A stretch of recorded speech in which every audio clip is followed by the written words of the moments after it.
A. E. Housman biography. A. E. Housman, in full, Alfred Edward Housman, born March 26, 1859, Fogbury, Worcester, died April 30, 1936, Cambridge. English scholar and survey poet whose relics express a romantic precision in a spare, simple style. Housman, whose father was a solicitor, was one of 7 children. He must prefer his mother, and her date on his 12th birthday was a cruel blow, which is truly one source of precision his poetry expresses. While a student at Oxford, he was further oppressed by his drowning realizations of homosexual desires.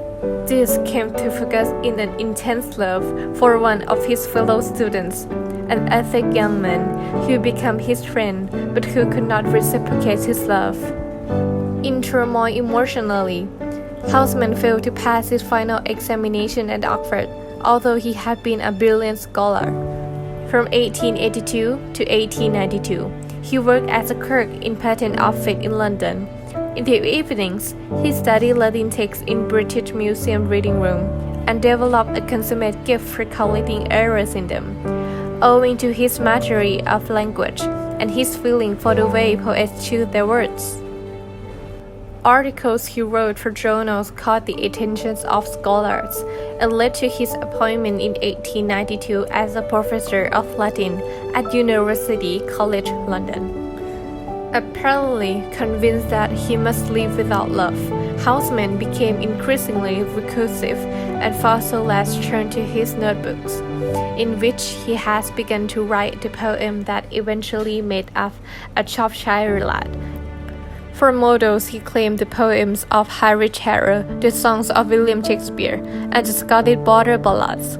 Each provide them in a way of expressing emotion clearly and yet keeping it in a certain distance. For the same purpose, he assumed in his relics the unlikely glow of farm labor and set them in a Shropshire, a country he had not yet visited, when he began to write the first poems. The popularity of A Shropshire Lad grew slowly but surely. The last poem, 1920, has astonishing success for a book of words.